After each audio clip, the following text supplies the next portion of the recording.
afternoon, everybody. We've got the top 3 rated passers in the Canadian Football League here, Doug Flutie and Tracy Ham on the field, and the leading passer in 1992, Kent Austin, with us. Kent, welcome. Your thoughts on the conditions, because I don't think it's as bad out there right now as it was about 90 minutes ago. No, I don't think so either. Earlier it seemed like the conditions were going to favor Edmonton, but now with the conditions easing up, I think it favors Calgary. Well, we saw Michael Richardson run wild earlier today for Winnipeg, and there has been a focus on the running game of both these two teams coming into this one. The team that has rushed for the most yardage head-to-head has won. Your thoughts for Calgary on Keevan Jenkins? Well, Keevan Jenkins is a different back than the other two on the other side of the ball. He's perfect for Calgary's offense in the sense that he can break the long play. He can break the 80, 90-yarder for a touchdown with his speed, both in the run game and the pass game. So he fits in perfectly for Calgary's offense. Jenkins playing with a broken left thumb. He'll have a plate on that. Real power game, though, for the Eskimos running the football. The two guys they have, Marshall and Souls, are perfect for their type of offense, which is grind it out 5-6 yards at a crack and keep their offense on the field and establish ball control. And don't forget, both Tracy Ham and Doug Flutie can run with the football as well. Bitter cold, bitter rivals. Should be a great day at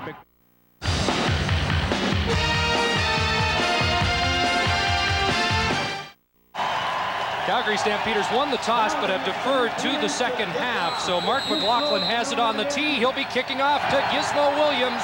We're underway with the Western Final, and it goes to the up man, Chris Johnstone. Johnstone across the 40 to the 42-yard line. So the Eskimos will start with the football there. After the 13-yard return, they have the ball and the wind to open this game. Tracy Ham was never better, Kent, than on Labor Day here in Calgary. Yeah, he ran a perfect offense for the type of defense that Calgary will present to him. I think he needs to do the same today. Ham, though, has different memories of October the 24th when he suffered a separated shoulder after a hit from Alondra Johnson. First down, Eskimos. And Ham will pass in the flat. There's Sandusky, and he's tripped up there by Carl Anthony. Jim Sandusky at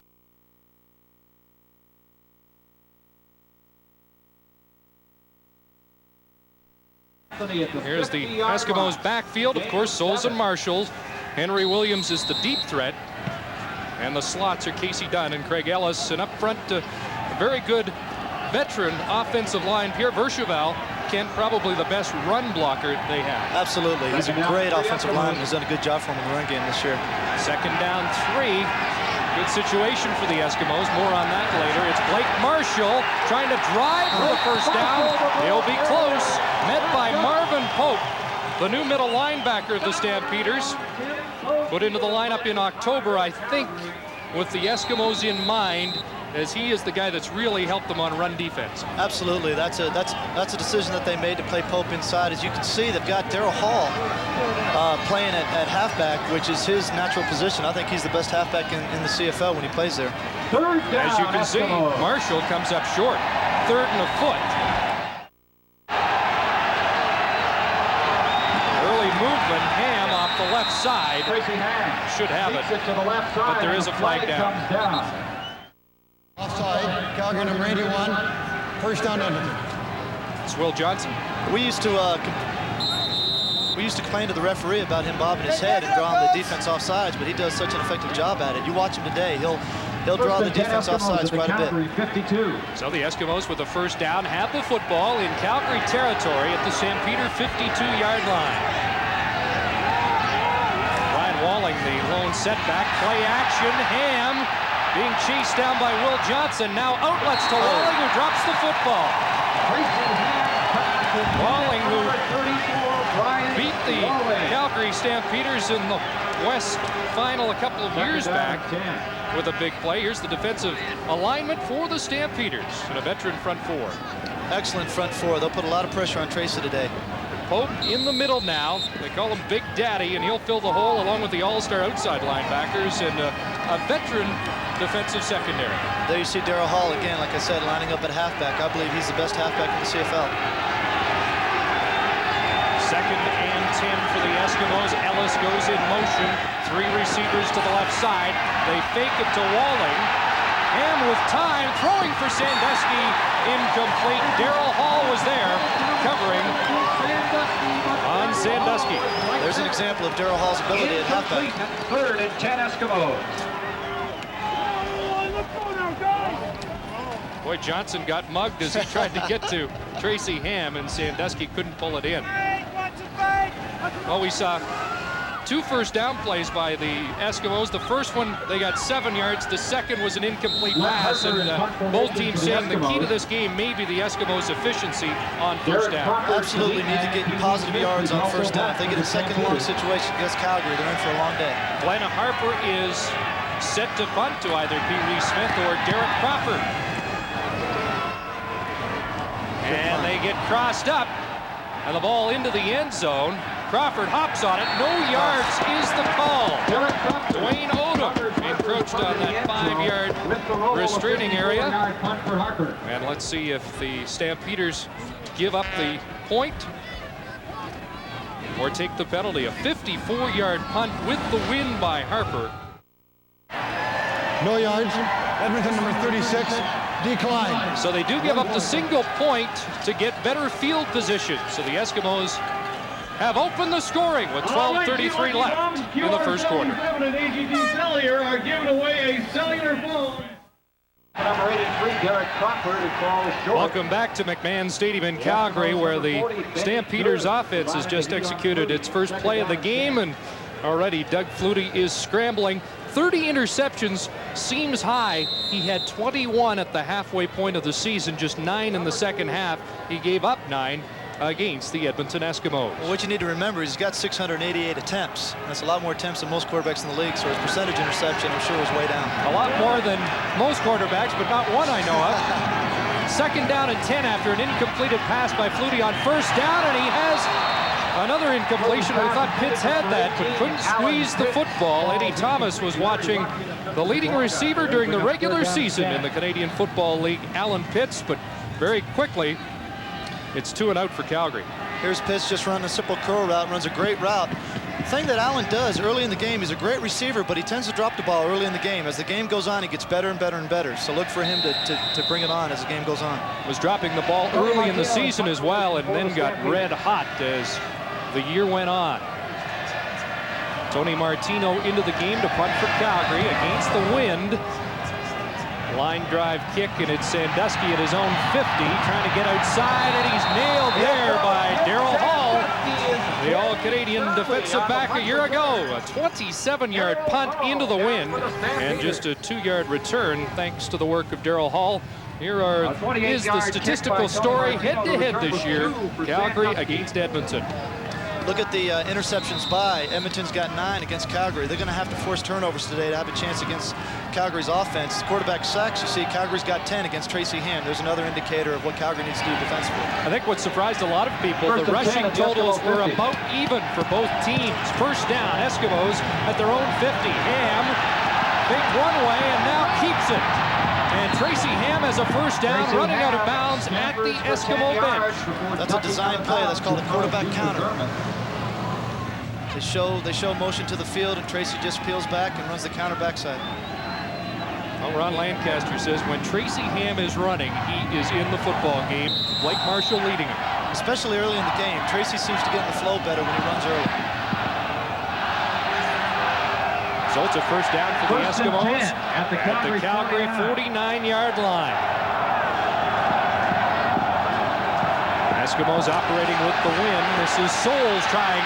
The left side has 5, and a flag goes down as he steps out of bounds. Ron Lancaster's team avoiding. Edmonton, first down repeated. Ron Lancaster's team avoiding the penalties last week against Saskatchewan. Boy, it's really important for Edmonton to get some yards here on first down. They don't want to get second and 15 against Calgary. Good gain by Souls, negated by the holding call, so it's 1st and 20. Back at the Edmonton 51. They go back to Souls, spins off one man, and gets over midfield down to the 54-yard line. Marvin Pope with the tackle. Talking to Alondra Johnson yesterday, Kent, he said, you know, Souls is a big target, but he spins as he's being hit, and he's often a tough guy to bring down. Souls is very, very deceptive, and I think a very underrated tailback in the league. He's an excellent running back. Good play by Pope, fighting off the block and making the play. Marvin Pope, 6'1", 240 pounds. There's Souls, 2nd and 16. 6'1", 215. Out of McGill. Eagle got 6. It's 2nd and 14. And over the middle, overthrowing Casey Dunn. The slot back was the intended receiver. Well, they had a shot there, but it was just a little overthrown by Tracy. I wonder if the wind carried that ball. I know Doug Flutie yesterday was saying sometimes it's just as tough to throw with the wind as it is against the wind. Actually, sometimes it's harder, depending on how hard the wind's blowing. Your ball tends to sail on you with the wind at your back.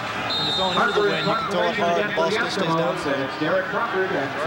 Glenn Harper kicked a 54-yard single on his first try of the game. And they're kicking from midfield again with Smith and Crawford deep. Flag going down. Early movement by the Stampeders. And it's picked up by Crawford. Another flag down, and Crawford's got some room to go. Flag's on the field. Derek Crawford will go. But this one should be coming back. 5 times this year, Derek Crawford has gotten into the end zone, and it's been brought back by penalties. And Kent, I think this is number 6. Offside, Calgary. No yards, 5-yard pass back to Edmonton. It'll be a 3rd down repeater. So instead of the touchdown return, they'll get another kick. And let's see who jumped. Looked like more than one of the Stampeders, but Knox, it appears, at the end was the first man to jump. And Crawford is going back there again. So again from midfield, Harper gets set.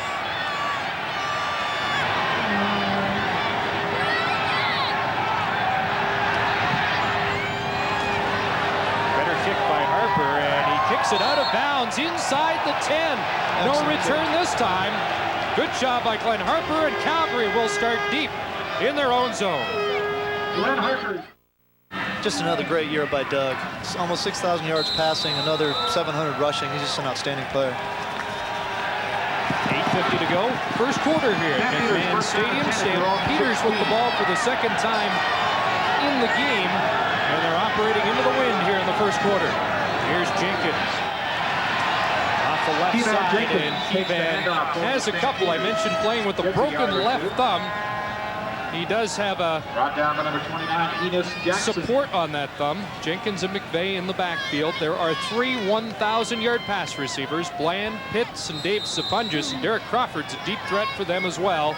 And this offensive line gave up just 34 sacks this year, second only to the guys who did a great job of protecting Kent Austin in Saskatchewan. 2nd down and 7. Here you see a change. Calgary brings in their extra receiver. Edmonton brings in their extra DB to defensive. 2nd down, 7 or 8. And Flutie will take off, and he turns it upfield. Look at this. Now he pitches it out to Derek Crawford's got great speed to midfield. A little bit of rugby action. And a big play by the Stampeders, and that really is the element that Doug Flutie brings to the Canadian football. That's absolutely Doug at his best. Backyard ad-lib football. It's just a great play by Doug. I think the Eskimos thought he was running out of bounds, content with a first down. Well, see, you see Blue right there losing contain. You can't lose contain on the outside for Doug. Cuts back across the grain, and he finds his receiver and says, I'm tired, I'll pitch it back to you, let you go for a while. Great play by Doug. They give Flutie 23, 26 more for Derek Crawford. So at the 42-yard line of Edmonton, the Stampeders, with one play, are threatening. Jenkins, the lone setback, and he gets the football, and again, not much off the left side. Larry Ruck, Jed Roberts there. Doug Davies is out, Bob McDonald in. Does that unsettle a quarterback in any way, Kim? Usually not when the quarterback's under the center. It might make a difference in shotgun formation as you're seeing now, so let's see what happens. McDonald did practice a couple of shotgun snaps, and he has a perfect delivery to Flutie on 2nd and 9. Flutie to Crawford, and he can't hang on. Oh, boy. Well, that was a great throw by Doug into the wind. That should have been a touchdown. Tougher to squeeze a cold football, or? I think he probably just took his eye off it. He was looking at the end zone and scoring 6 and took his eye off the ball here. Yeah, there you can see it. He sure did. He took his eye off the ball and looking at the guy come over and make the hit. He's been the most dangerous man on the field so far. Punt return brought back on a penalty. Then that long little flip from Flutie as Doug Davies gets some attention. It appears to be the right ankle. There's Martino in on third down. Another tough kick into the wind right off the side of his foot, and it goes out at the 20. Well, you can see Calgary's philosophy right now on 2 punts and 1 kick. I mean, it's or 3 punts, I should say. They can punt away from the Giz. They're not going to give him a chance to return the ball. Ham's missed on his last 3 tries. Can't find anybody. Down he goes. Tim Cofield with the outside pressure, and down goes Ham. As a coverage sack, they didn't bite on the play action at all, and they covered the people downfield. Gave the defensive front a chance to get after Ham. Before the start of that replay, Ham was really looking for the play action pass into the weak side or into the boundary. Didn't have a chance to get the ball off. He was the top defensive player in last year's Western Final with 2 sacks and 6 pressures. Second and long, Ham over the middle. Gizmo can't hang on. Alondra Johnson was in the neighborhood, and Gizmo may have snuck a peek at Johnson. There is a flag on the play. Procedure against the Eskimos, and the Stampeders will decline this. Legal procedure. Edmonton number 33 declined. Third down. Crawford to Smith again deep. Great punt. And it will be Pee-wee at his own 40. Trying to follow the block of junior third, but fumbles the football, and Crawford alertly gets on it for the Stampeders. Check that, that's Ken Watson, 33. Brought down by number 83, after a 51-yard Harper punt. There is a flag on the field. We're in chilly Calgary, Alberta. Wind chill factor of minus 22 degrees today, but Wally Buono says this is nothing compared to last year in the Grey Cup in Winnipeg. And Buono, Doug Flutie, and the Stampeders would like another trip to the Grey Cup and a meeting with Winnipeg. Here's a flip pass over the middle. Doug Flutie's pass is complete. And a completion to Alan Pitts. Leroy Blue with the tackle for Edmonton. Leroy Blue on the tackle. There's Pitts dragging underneath. It's like a middle screen, pulling the lineman out in front of him. There's an example of Doug being able to throw off his back foot going backwards. Athletic ability that Doug has to throw under all conditions and in all positions. It was a gain of 8, close to 9 yards. Second and short for Calgary. Alan Pitts, the first CFL receiver ever to have 100 catches or more in 2 consecutive seasons. Pitch to Jenkins, trying to get outside. And Larry Ruck forces him out short of the first down. Number 47. Larry Ruck's had a great year this year. I think with him and Pless, they've got the best 1-2 punch in the linebacking core in the CFL. You know, I was surprised, Ken. Larry Ruck is the only member of the Eskimo defense with a Grey Cup ring. You think about the Eskimos and their tradition of winning. He's the only guy back there. Just 8 of these Eskimos have been Grey Cup winners. That is surprising. He's really done a great job moving back from weak side linebacker into the middle, taking the place of Danny Bass inside. He's had a good year for Edmonton. Third down and Martino back in. Let's see if he kicks it to Gizmo. Wally Buono says he won't be, and he does. Angle it towards Sandusky, who lets it bounce, and it finds a way to Gizmo, but look at this coverage. Completely surrounded, led by Andy McVeigh back at the Calgary 40-yard line, and with that bounce, not a bad punt of 33 yards by Tony Martino. Here's Mark. Well, Chris, the Stampeders held the edge in the season series with Edmonton. On August 28th, a rainy night, Doug Flutie passed 7 yards to Pee-wee Smith. The Stamps win their first win at Commonwealth in 12 years. Then, Labor Day, Tracy Ham scored his second touchdown. A 17-yard run, Edmonton avenging that earlier loss to take sole possession of first place. And October 24th at Calgary, Doug Flutie scored from 7 yards out to cap a 40-23 Calgary win and clinch first place.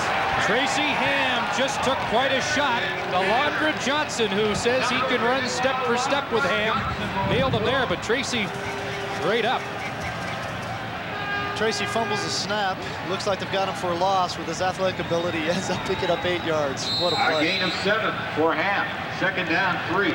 Well, he may be injury-free for the first time since Labor Day, and when Tracy's got his legs back, he's dangerous.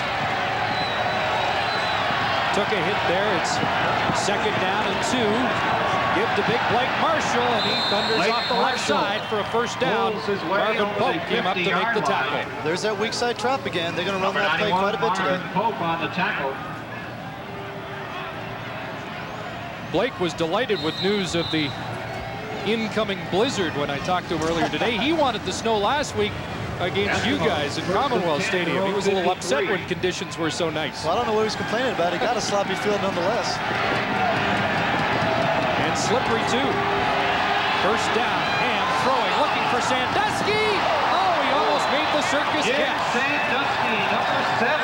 Boy, that was a nice throw by Tracy. Great battle there between the veteran Sandusky and the cornerback Carl Anthony. Anthony providing tight coverage for Calgary. Second down and 10. Boy, it looked like the ground is what jarred it out of Sandusky's hands. Great effort by Jim Sandusky. Anthony started the first 9 games of the year inside at defensive halfback. They moved him out for the last 9 games onto the corner where he's matched up against Sandusky. It's second and 10. Safety blitz. Here comes Greg Peterson. Will Johnson got him! Back at the 35. There's a good example of what I was talking to you about earlier, Chris, and that is on second and 10 or second and long situations, bringing pressure on Tracy Ham. 14 of their 22 interceptions this year on offense were in second down conversion attempts. They're a 38% conversion offense in second down situations. Will Johnson, a unanimous pick to the Western All-Star team, shows you why. 10 Third sacks during the regular 27 season, and for the Eskimos. I don't think there's a defensive end in the league that is as fast as Johnson. Third, and a whole lot for the Eskimos. And time running out for Edmonton with the wind here in the first quarter, down to 1:40. Derek Crawford from his 25, change direction. Oh, great now cut. turns it up. Look at him accelerate. One man to beat, it's Harper. And Crawford steps out at the 30.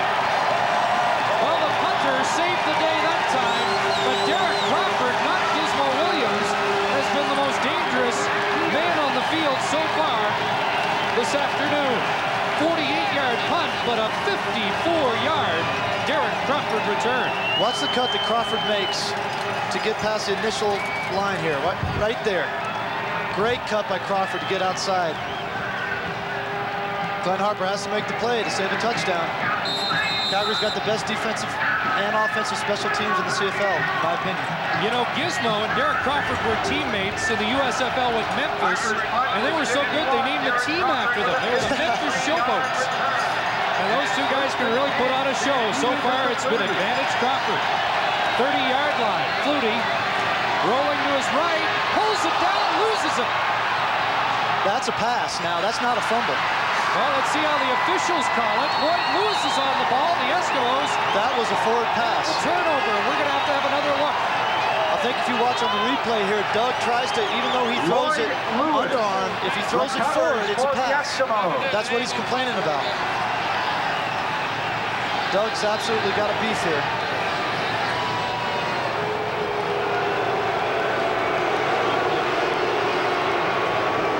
believe it was Stefan Jordan who came up with the football. Okay, he fakes there. Now watch Doug. Throws it forward. No question. That's a forward pass. It doesn't matter how his arm goes. That's a forward pass. That should be an incompletion. It was Jordan who blocked it. And Doug's heated up on the sidelines, and the Eskimos get a big break here.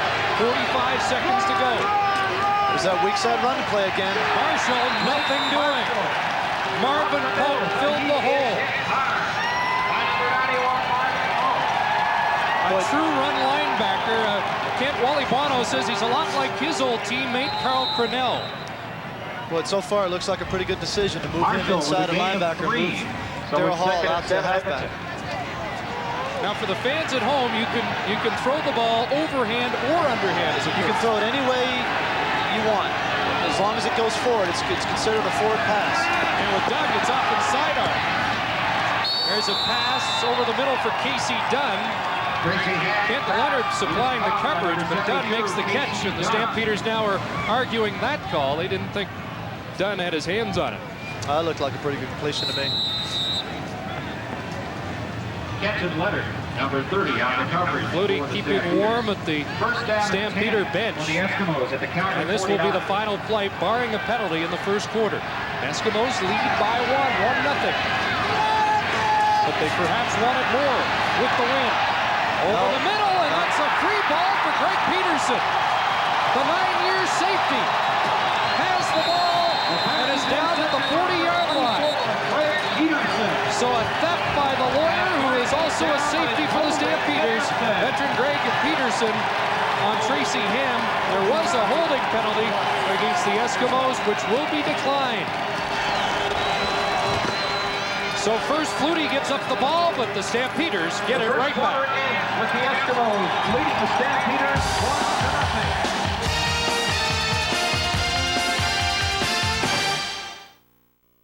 Eskimos had the football and the wind in the first quarter and came up with just a 1-point lead. Yeah, it'll bring me to a point after this play. Let's watch this play. Stampeders now enjoying the wind advantage, and it's Flutie in the flat to Pee Wee Smith. And Smith across the 45 to the 47. Let's join Mark. Well, Chris, Doug Davies is still on the sidelines and not in the game for the Stampeders. He suffered a sprained right ankle and had to have surgery on. They retaped it, but he's been wincing in pain and is staying out of the game. Bob McDonald is replacing him right now. Remember, Davies is a crucial long snapper for the Stampeders. Second down now, 5 yards to go for Calgary. Out of the shotgun is Flutie. Dishes it off. Nice catch there by Jenkins. And he shows you that added dimension. His pass receiving out of the backfield for a first down. Let's check the numbers in the first 15 minutes here, and not much offense. Just great defense so far by both teams.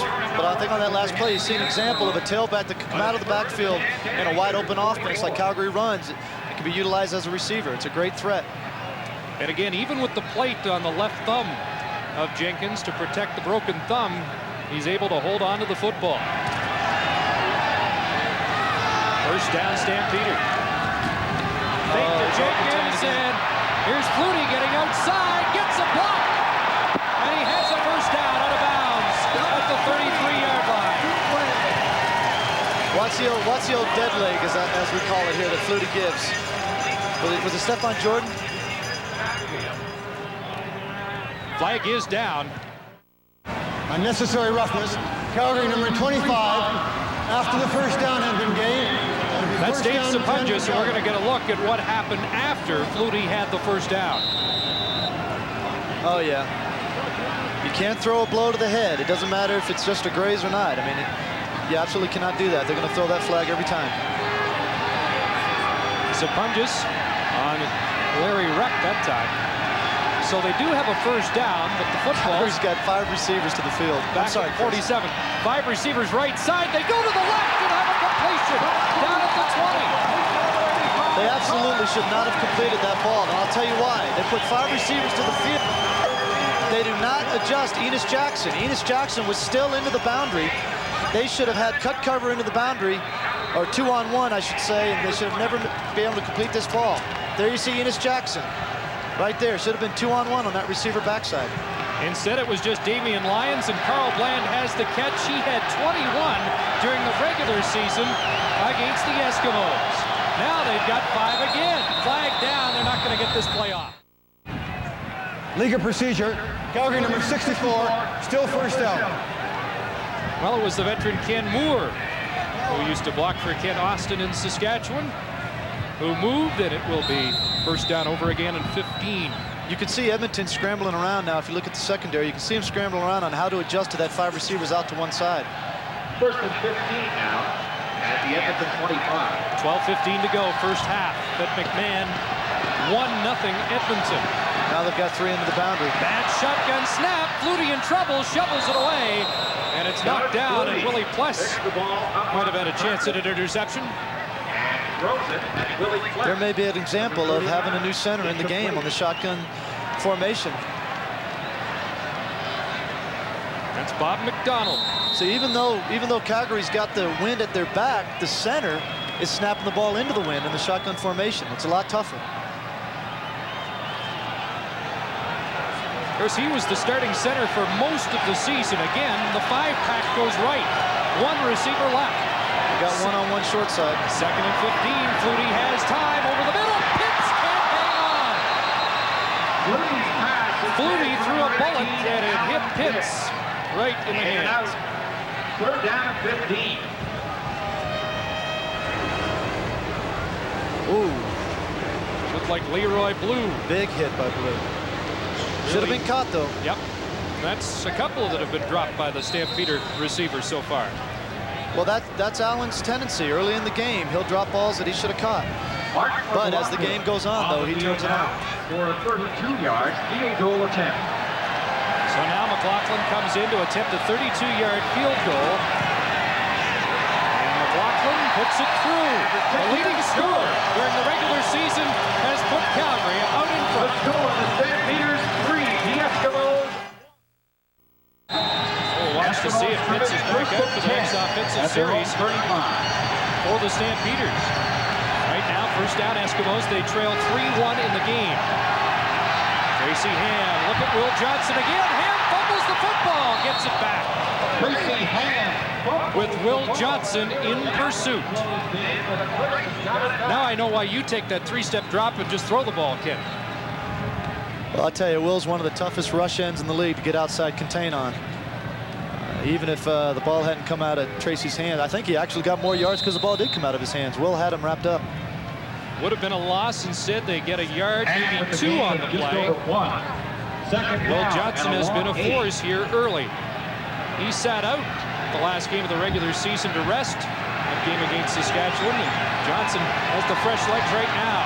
Ham, again with that quarterback counter, drops the ball again. This time, Stamps get it. Now, is that cold hands or? I think what Tracy's doing is he's not putting the ball away. In other words, he's trying to hold the ball just in the palm of his hand as if he was throwing it. When your hand's cold, it's tough to hold on to it. He needs to tuck the ball when he's running. It appeared the Stampeders got on the football. That's how the fans on the far side reacted. But it appears the Stampeders defense is coming back out. No, I'll tell you, Chris, I take that back. Tracy had it tucked. The ball just seemed to pop out of there. Looked like Cofield got on it, but they are ruling it Eskimo football. It is 3rd down. And that's a surprise. Eskimos will get a chance to kick it away after Ham fumbled it nearly away twice. Now this is a test for Harper, and they do have 2 men onside for the Eskimos. You can see a man to either side.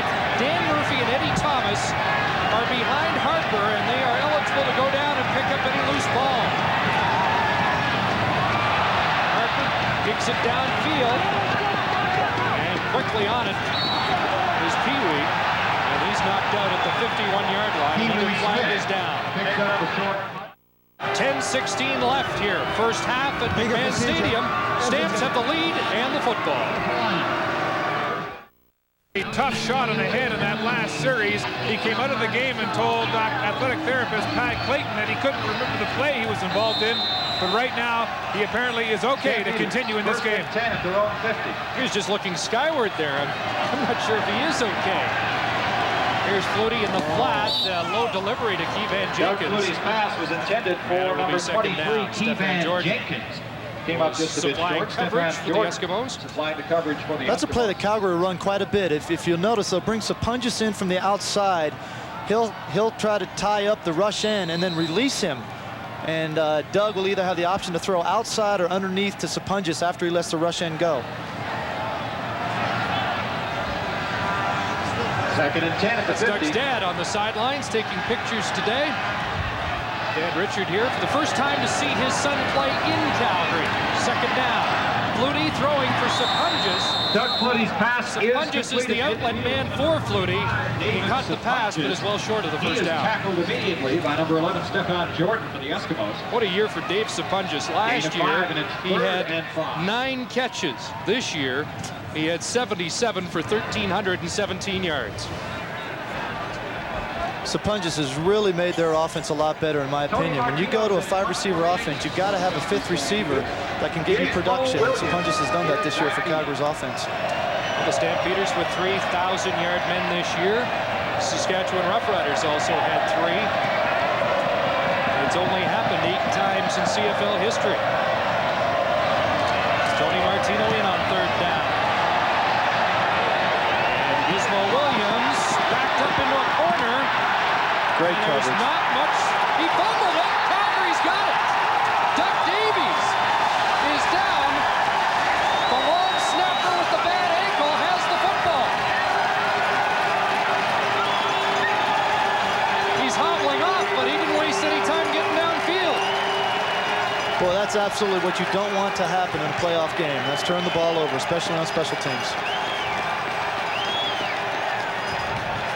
Look at that, 4-5 had a shot, and then there's Davies picking up the loose football. So the first big break going Calgary's way here. He was close to being down. Marvin Pope forced the fumble. First down, Stampeders at the Eskimo 10. And Davies back in to snap the football too.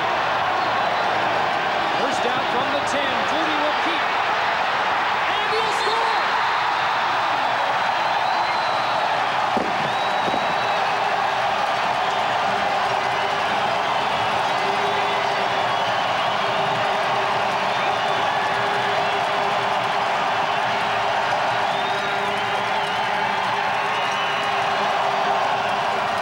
Boy, very well designed play there, of course. Well, even the footing's tough for the horse, but not for Doug Flutie. 11 touchdowns on the ground during the regular season, and his first in the playoffs. It's a design run all the way. They put 4 receivers out to one side, leave 1 into the boundary, and they pulled their strong side tackle, Kenny Moore, all the way back to the weak side to kick out the support. Doug cut up underneath him for the touchdown. Yeah, great blocking by Ken Moore, and Doug Flutie has the first major of this game, and the Stampeders have a 10-1 lead after the Gizmo Williams fumble. But you can see Kenny Moore pulling around. There's the kick out right there. Doug cuts up back underneath, gets in the end zone. Very well designed play by Calgary. Moore took out Larry Ruck, and Flutie had no trouble getting it into the end zone. Laughlin getting set to kick off, and Gizmo's back. Line drive kick, Gizmo fields it on the first hop. And Gizmo will be pumped up to atone for that mistake. He's out of bounds at the 37 as we join Mark. Well, Chris, Doug Flutie's biggest fan, his dad, Richard, is here on the sidelines today. Richard, making your first visit to Calgary to watch your son play. What do you think? Well, I think we got a break on the weather. That was important. And I think that after they all get all their nervousness out, it's going to be even a higher scoring second half if the weather. Now, you are a professional photographer. I see you've got your camera here. Is this for pleasure or business? This is both. This is both. We plan to do a poster back in Natick, Massachusetts. Everybody wants a poster out. So that's what we're going to do. Okay, Richard, good talking with you. Enjoy the game. Thank you. Chris? Well, Michael Souls running for a first down on that gain. Natick, Massachusetts, the home of the Fluties, also the birthplace, and one of the great ironies, I think, of Kent Austin. Yeah, I was born in Natick, and I only stayed there for about a year or two in my first 2 years of my life. But we're from the same hometown. You don't have a street named after you, though. No, absolutely not. Not yet, anyway. 8:02 to go here in the first half. Eskimos have the ball. Actually, Stoles stopped up just shy of the first down. He got 9 at the 46-yard line. Second and less than a yard. They go to Marshall. Stopped up. Look at that defense. First man was Harold Hasselback. And you don't see that happen very often. Blake Marshall stopped short on 2nd and 1. Well, it was really important for Edmonton to come back and answer that score by Calgary. You feel the momentum shifting now to Calgary's favor. And with the win at their back and Doug starting to get on his game, Edmonton really needs to put the ball in the end zone. Hasselbeck is an amazing story. 6 years of football. This is his first year as a starter. Played all 18 games for the Stampeders. He speaks 7 languages. Third down. And again, 2 other Eskimos will be onside here as Harper kicks it downfield. Pee-wee Smith out of bounds. The 41 chased out by Larry Rupp. No predictions from Pee-wee Smith. On Labor Day, he said they'd win by 21. This time, he was silent. Well, a week from now will be a lot warmer at Skydome, Toronto for the 1992 Grey Cup game. The Winnipeg Blue Bombers awaiting the winner of this Western Final. Right now, the Stamps leading 10-1. Jenkins on the counter play up to the 46-yard line. Stephen Jordan moving up from his defensive back position to make the tackle. Gains 5 yards. There's another former Saskatchewan Rough Rider quarterback, John Hufnagel, who is the offensive coordinator. John will also call Calgary's offensive plays. Doug has his plays called for him. And John certainly knows the league and has had a lot of success up here, and he runs the show. Jenkins close to 5 yards on the 2nd and 5. last play, so it's 2nd and 5. Sapunjas in motion. They fake this time to Jenkins. Flutie out in the flat. Sapunjas drops the ball. And we've seen a number of drop passes in this first half. Boy, I'll tell you, if it wasn't for the drop balls in this first half, the score could be uglier than it is right now. Now, do the quarterbacks talk to the receivers after a drop like that? No, absolutely not. Not the way these receivers play. Well, sometimes you do, but you got to be careful in what you say. I mean, these guys are not going to make every catch, and we're certainly not going to make every throw right on target either. Tony Martino now into the game to punt with the wind, and Gizmo back inside his 10 once again.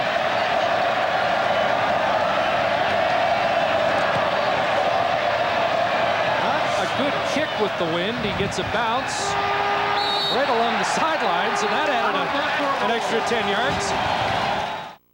So Winnipeg is in the Grey Cup again. They were the 90 champions and in 88. Ham rolling, and he'll keep. And Tracy Ham over the 20 to the 23, and flags are flying. Unnecessary roughness, number 22 Edmonton. Call is against Marshall. Blake comes out on this play. And this is a call, 2nd and 20.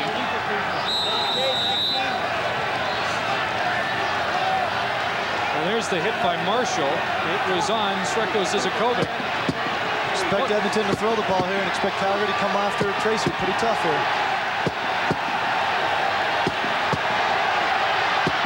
Ham rolls right. Couldn't find anybody. Buys some time. Now delivers. Sandusky's open. Up at the 35-yard line. No, he didn't hold on. Sandusky thought he had a catch and a first down, but apparently dropped it. That would have been a big play for the Eskimos. Well, that's Tracy at his best right there. Had nothing when he rolled into the boundary, turned back, and found a receiver to the field. It's too bad they didn't complete it. Instead, Glenn Harper will have to punt out of his end zone.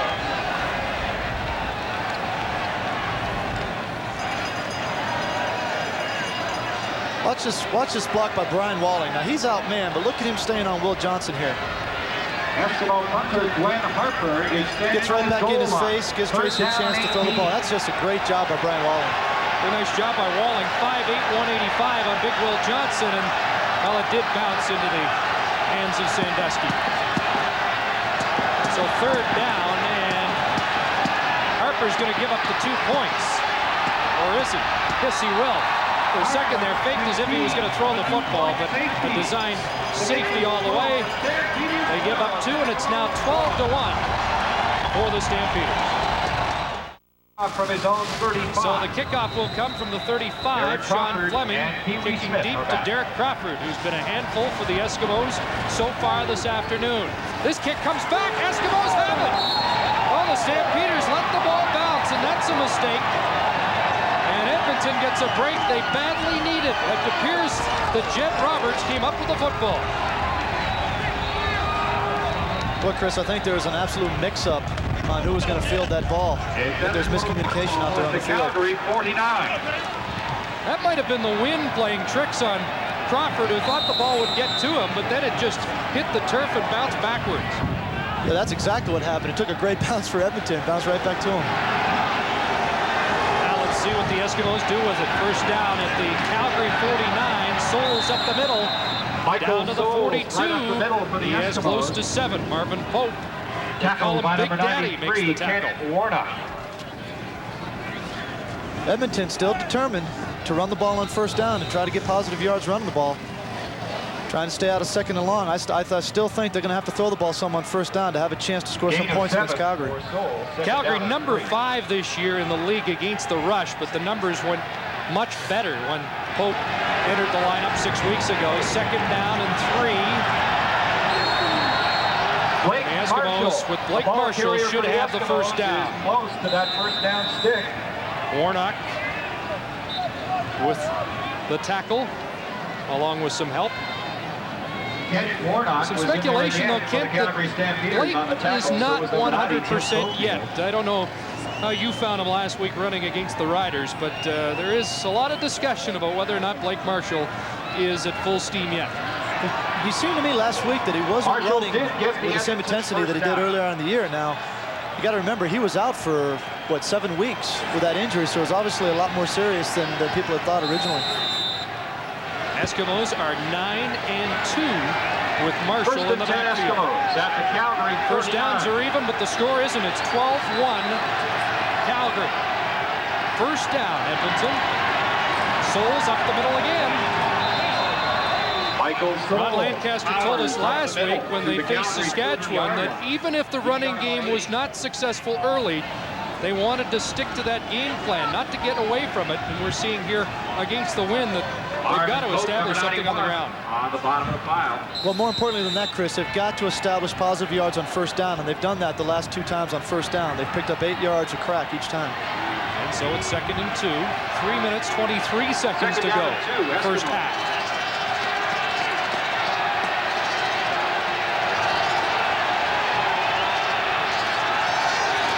Michael Souls, left side, knocked back. Second effort gets him to the 30, but I think he stopped short. Check that, it's Blake Marshall. And did he get close to first down yardage with the second effort? Stampeders have done a good job today of stuffing those holes on second and short. Injured Eskimo is down. And we will take a break here. 2:51 left in the first half, and it's 12-1 Calgary. First down, Eskimos inside the Calgary 30-yard line. And again, it's Souls up the middle, and he powers down inside the 15. Will Johnson caught him from behind, along with the safety, Greg Peterson. He takes it down. Boy, Edmonton's really starting to do a job up front now. This has been a good drive for them. If they can come out of here with a touchdown and bring the score to 12-8, I think they'll feel good about this first half, getting out of it the way that they did. Running into the teeth of the wind. The Eskimos threatening on the ground with Souls and Marshall.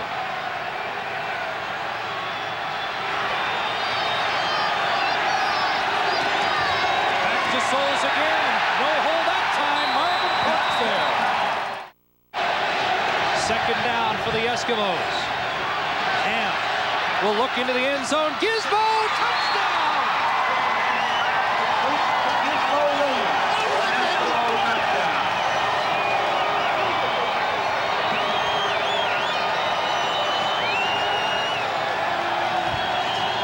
Tracy Ham sent Gizmo inside, and he got inside of Junior Thurman that time, Kent. Too much cushion down there on the goal line. Junior Thurman respecting Gizmo's speed too much. He let him get underneath. Good throw by Tracy. Boy, they needed this touchdown in a big way. That makes Gizmo feel a little bit better about that fumble deep in his own territory. His first playoff touchdown, catching the football.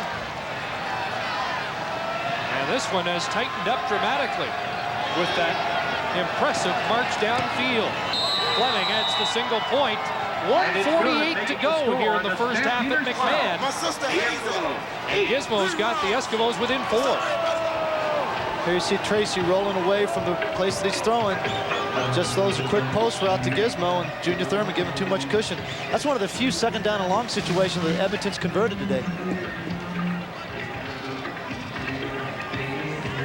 Remember, all this started with the Eskimos' decision to give up the safety, then the kickoff, which they recovered.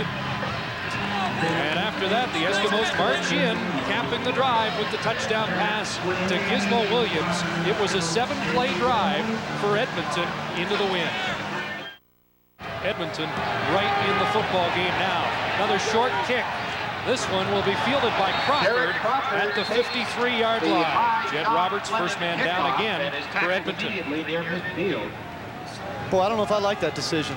With 1 minute and 46 seconds to go in the half, more times than not, you're gonna be able to field that ball. Now you give Doug Flutie and his offense midfield position here. 1 or 2 first downs, they're in field goal range automatically. As you can see, the Edmonton Eskimos defense has done a good job of containing Flutie's passing numbers, but Doug has also been dangerous on the ground. First down, Eskimos near midfield. Out of the shotgun. Flutie, lots of time downfield through the hands of Alan Pitts as he was being watched by Enos Jackson. Enos Jackson's their best cover guy in the secondary, in my opinion. It's going to be very hard to complete a pass on Enos. Here you see the matchup. Pitts trying to... Great coverage by Enos. Pitts gave him an inside shake, and Jackson didn't go for it. Second down and 10. Against Edmonton this year, Pitts predominantly against Jackson at 14 catches. There's a fan, and we have seen some Saskatchewan Rough Rider fans in the crowd, too. Second and long. In the punt, and look out. Almost picked off by Damian Lyons. Intended for Carl Bland, and Ron Lancaster smiling because that was almost 6 the other way. Well, I'll tell you, Damian Lyons took a chance. He was going to squat on the intermediate route. Watch Doug in the second half now. They might run a double cut on Lyons to get a deep ball on him. He had a tough week last week against Donald Narcisse, but pretty good season for number 10. Yeah, he's had a good year, but there's some things that you can do on Damian Lyons. You've got to loosen him up early in the game by going deep. Martino on third down with Gizmo deep. And Martino saw where Gizmo was and kicked the opposite direction. Sandusky got crossed up and let it bounce through the end zone, single point. Sandusky left the ball for Gizmo, and Martino gets a great kick. A 77-yard single. And a big point for Wally Buono's crew. I'll tell you, though, I don't know if that hurts them that bad. You know, 1 point, it was a 4-point spread anyway. That only makes it a 5-point spread, but now they get the ball into 35. You know, the way they've been returning the ball on their punts, they haven't had much success. They would have been backed up. 77-yard punt in the wind, just shy of Martino's longest of the year, which was 82, and 4 or 5 point lead is not much of a difference. You're right. Now let's see if the Eskimos could. There was a cross up, and Ham just got off back on the ball. Matt Finley was there, but this will be procedure against the Eskimos. So they decline the penalty. First down and 15. It's a loss of 5, first and 13. Hasn't been able to get anything going in the air so far. They'll keep it on the ground, and there's nothing doing. Marvin Pope moved up again. And down went Ham. Matt Finley was in the neighborhood for the Stampeders D as well. Well, Pope read the quarterback counter that time. Went to the well one too many times. I'll tell you, Edmonton's got to be effective in the passing game, especially on first down. And they continue to try and run the ball. Over a stretch of 4 quarters, I just don't think it's going to work. Second down, Ham got 2. Second and 13. Gives it to Walling on the draw, up the middle. He's up to the 40, but Walling will be 5 yards short. Smith and Cropper are the deep men for Calgary, and they're awaiting it on their own 47. They almost blocked that punt. And it's out of bounds at the Edmonton 54-yard line. So Flutie has 51 seconds to go in this first half. Lots of time for Doug Flutie. Just a 14-yard punt by Harper, pressured by Blair Zare. And that forced Harper to rush the punt.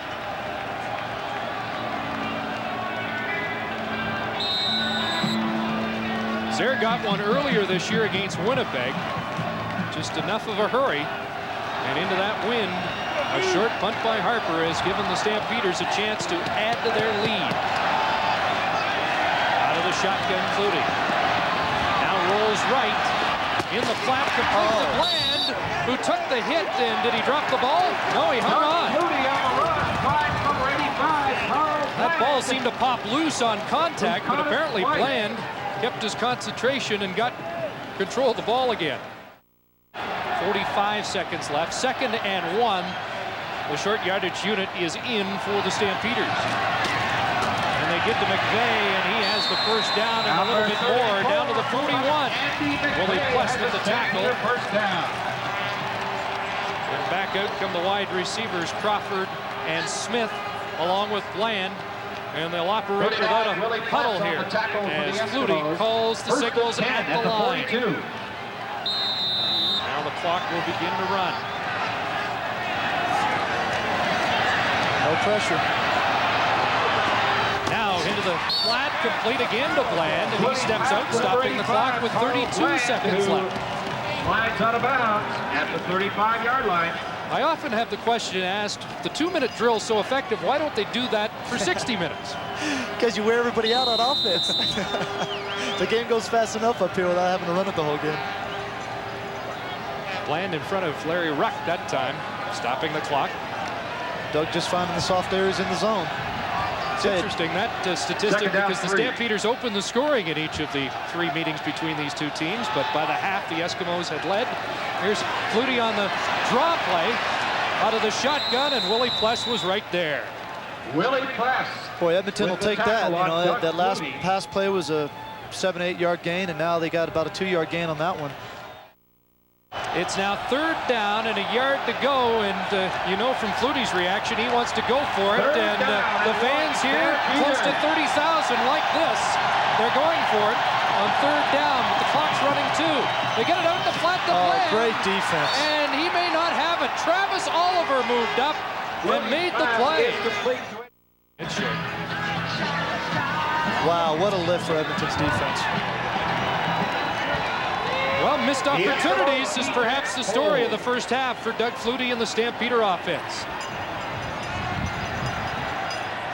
Well, they had a blocker out there. They could have kicked Oliver out, but I guess they got confused on what man, whose man they were going to take.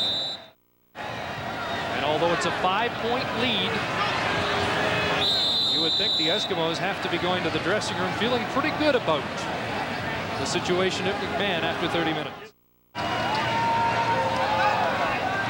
Down, and that will do it for 30 minutes of football with the Calgary Stampeders ahead of the Edmonton Eskimos by 5.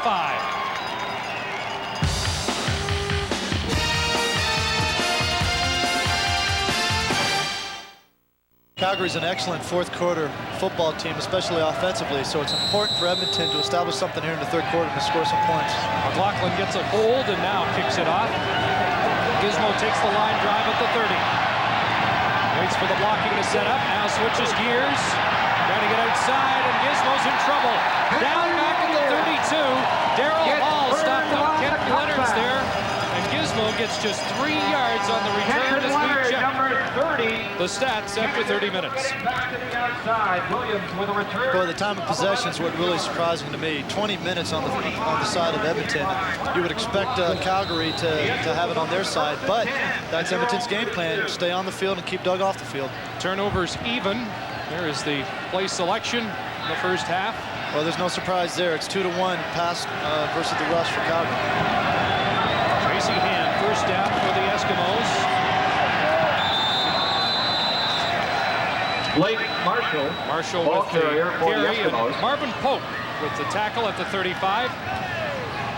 What about Tracy Ham in this second half? How does he change things up for the Eskimos and get some momentum going? I think he's got to run some play action and throw the ball on first down. Here again, they're in second and long situation. I think this plays into the hands of the Calgary defense. Just 3 for 9 in that first half. If you remember, in the first half, the interception that he had was on second and long. This year, 14 out of 22 of their interceptions were in second and long situations. Well, just 3 on the first down carry by Marshall, so it's 2nd and 7. Ham has Sandusky, and he is into the open field. Jim Sandusky caught by Alondra Johnson. Sandusky with the reception. Johnson came up with the football. Let's see. Are they going to give it to Calgary or not? 37 yards for Sandusky. And the Eskimos maintain possession. Boy, Tracy really delivered that ball on the money. That was a nice throw. Sandusky cutting inside in front of Carl Anthony. This is exactly what Edmonton needed to do. Come on out in the start of the second half and get a drive going and get some points. Johnson stripped the ball, but too late. Sandusky was down. First down, Eskimos. Give to Souls, right side. Lots of running room. Souls down at the 25 by Johnson. And it's another first down for Edmonton. Tackle near the 25 by number 51, Alondra Johnson. Well, there's how Tracy distributed the ball in the first half. Those numbers a little deceiving since there were only 9 passing attempts. Yeah, usually the percentage to the slots is up a little bit more than 22% for Edmonton's offense. Eskimos on the move after the Sandusky catch and a first down run by Souls.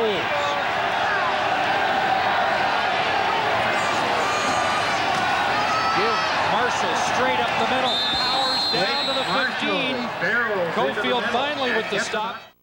Eskimos. It's really Right at the important. 15. It's really important for them to be successful on this play in particular. They're in scoring territory now. 3 receivers to the left-hand side. Play action. Ham looking in the end zone, nobody there, and he takes off and is out of bounds around the 10 again, forcing Ham out of touch. A gain of close to 5 yards for the Eskimo quarterback. But that's not bad. I like that call. They've been running on first down quite a bit. They come with the play action. Tracy doesn't see anything downfield, so he takes off, scrambles, gets 5 yards. He was looking into the end zone for Gizmo Williams, who was well covered on the play, and Marvelous Marvin, as he's called here, has been a factor for the Stampeders. Jeez, it seems like he's all over the field today. Second down, long 5, Edmonton. Well, once again, the Eskimos chewing up the time on the clock.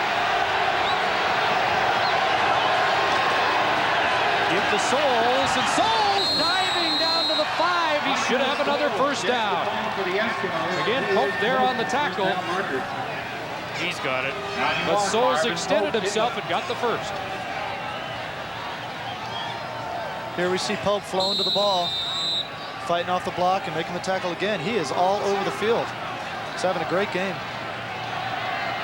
But now, the Stampeder defense must dig in. They gave up just 9 rushing touchdowns during the season. That was tops in the CFL. First and goal from the 5.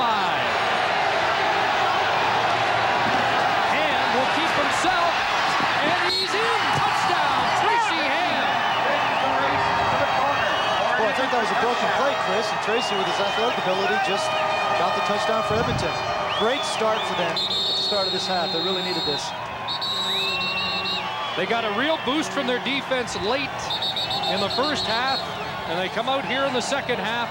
Ham follows Blake Marshall into the end zone on the opening drive.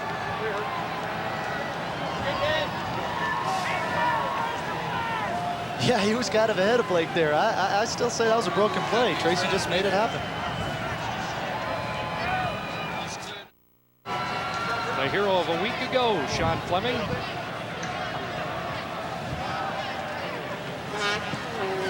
And he puts it through, so it's the Eskimos with a 15-13 lead, scoring in the first 4.5 minutes of this third quarter. 4 minutes, 5 seconds run off the clock as they go 78 yards for the touchdown. The Eskimos, the only team, visiting team to win here at McMahon Stadium this year, has the lead, 15-13. Derek Crawford from his 10-yard line.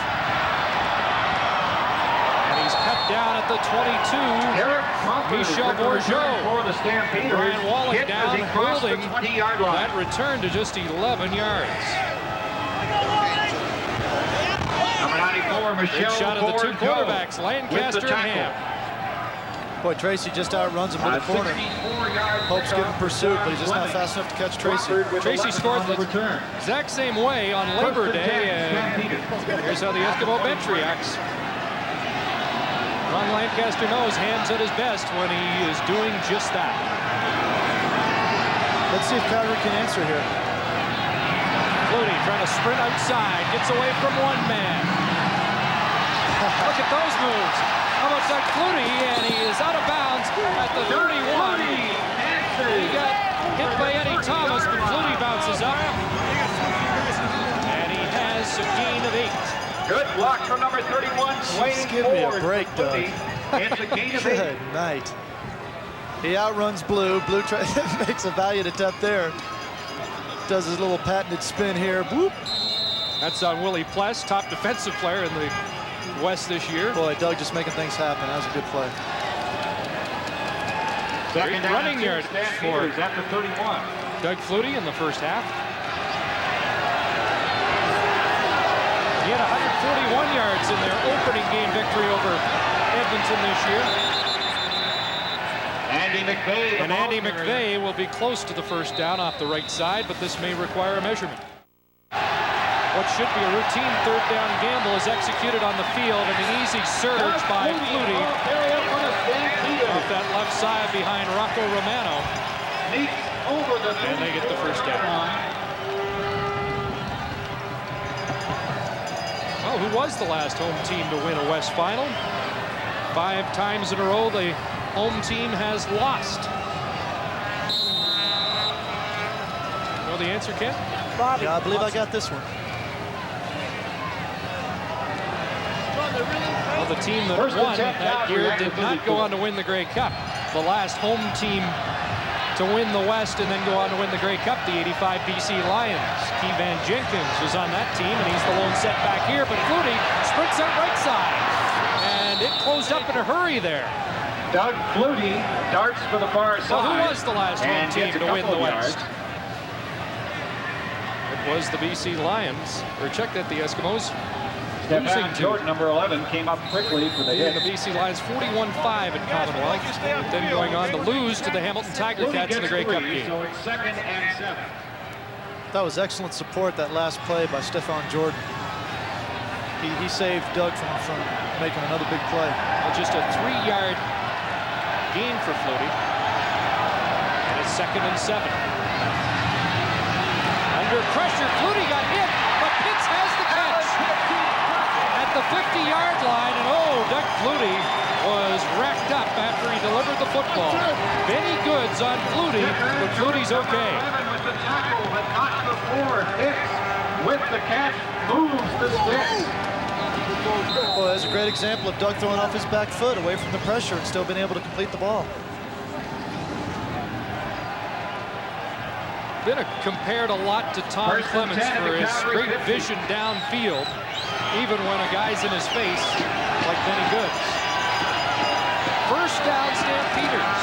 They're against the wind in this third quarter, and Key Van Jenkins stopped behind the line of scrimmage. Larry Ruck moved up from his linebacking position with support from Rob Davidson.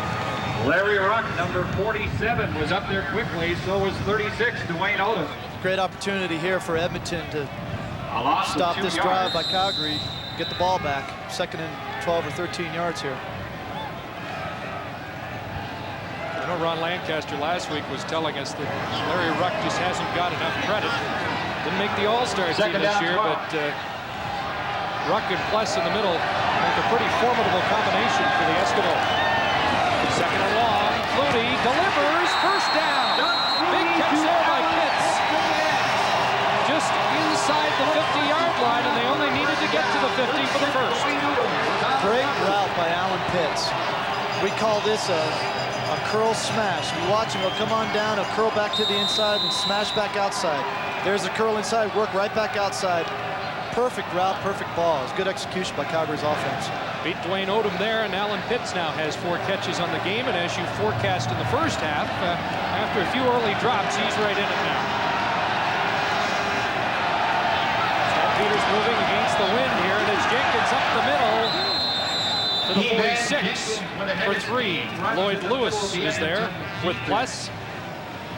Well, they thought they might have a chance for 30,000 here with a good walk-up.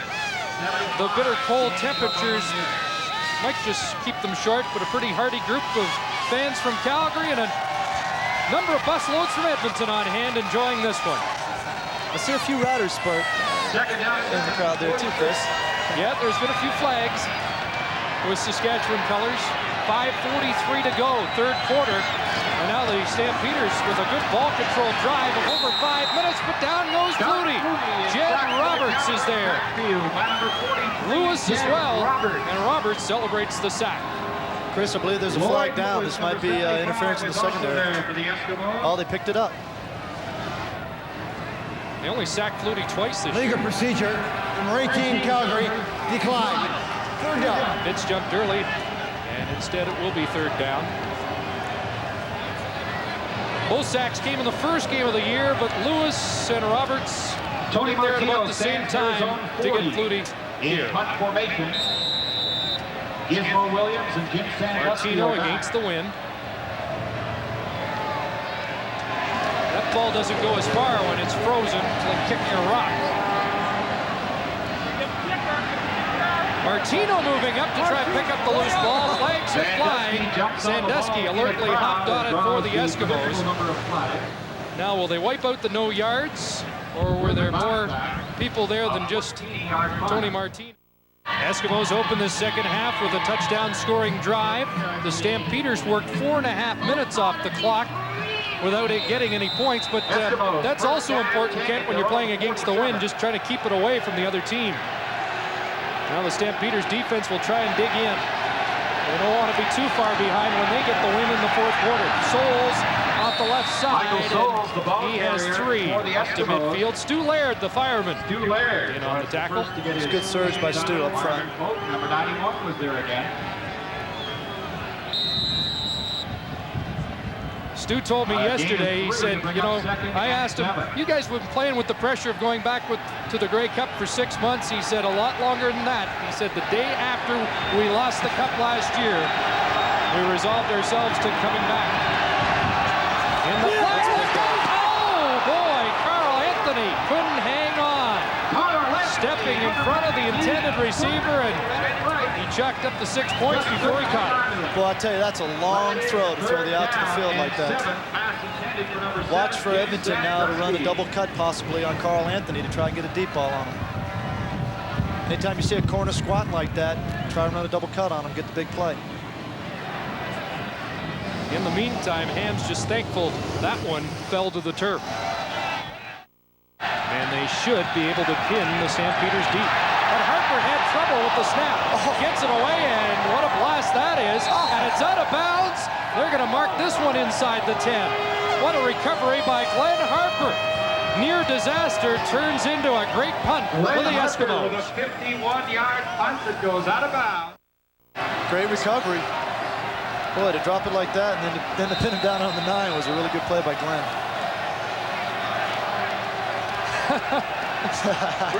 Why do I make things so difficult for myself? Now, the Stampeders are down at their 9.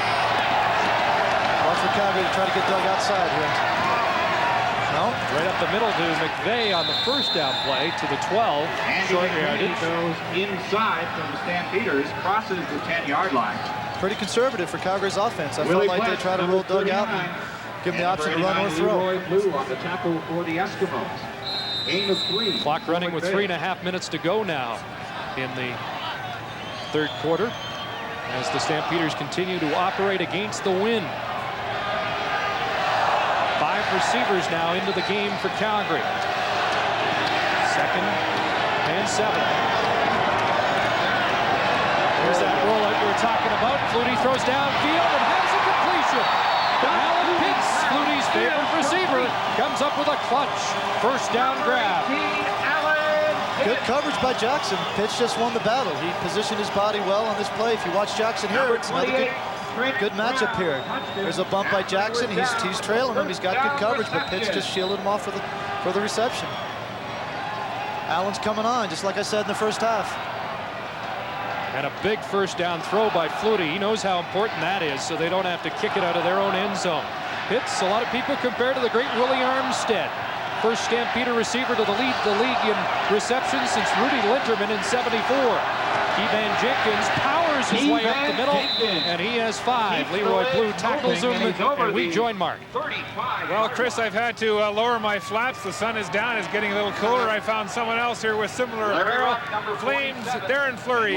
You guys big supporters? I noticed you got some of your teammates up there for the Stamps. Yeah, well, Gary and I have a pair of season tickets each, so we try to get to come to as many games as we can. It's good to see the Stampeders doing well. Darren is joined by Gary Roberts and Joey Newendike up in row 6. Talk about the Battle of Alberta. It's the Eskimos and the Stamps, the Oilers and the Flames. Is this a big thing? Well, there's no question. It's all everybody talks about around here is the Flames and the Oilers or Eskimos and Stamps. So it's exciting and it's good for Alberta and the province. Darren, thanks for coming down to the sidelines. Thanks for having me. Chris?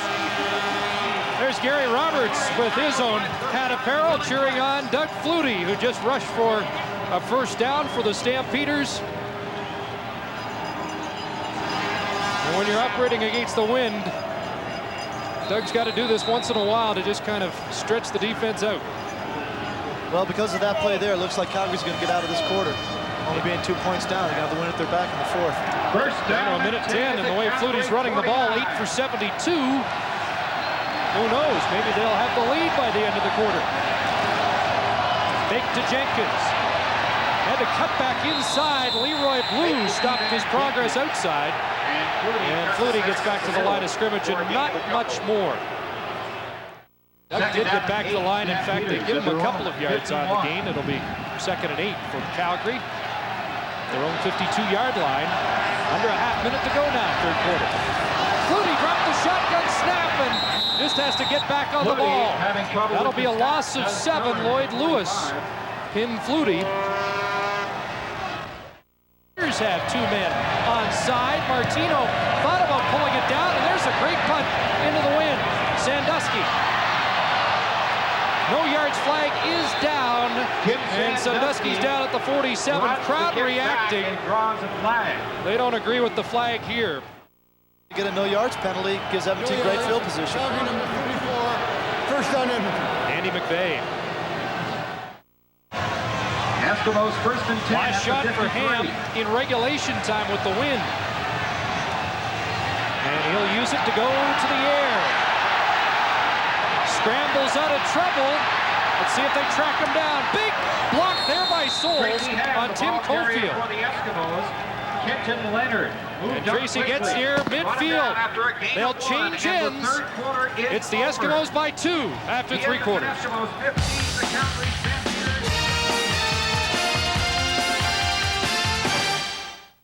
28,100 Hardy fans at McMahon Stadium in Calgary. And we thank the fans for their support as we get down to a very interesting 4th quarter. Eskimos have the ball and the lead. 2nd and close to 10 yards for Ham. Now going against the wind. Flips it off to Michael Souls. And Souls down the sidelines, close to a first down. Let's check the numbers through 45 minutes. Eskimos with the edge in time of possession and yards rushing. Well, again, the time of possession, I think, is the difference in this ball game. Well, I'll tell you, this would be a really key 2nd down conversion if they converted this play here. If Edmonton... Tracy a little bit on the limp break now for the Eskimos. Looks like he can run through that for 15 minutes to the Grey Cup. Did get the first down, the Eskimos. Well, Tracy's a gamer. I mean, he'll play if at all possible. I don't think it's going to affect his play. It was a first down, and they're down to the Calgary 47-yard line. Souls again.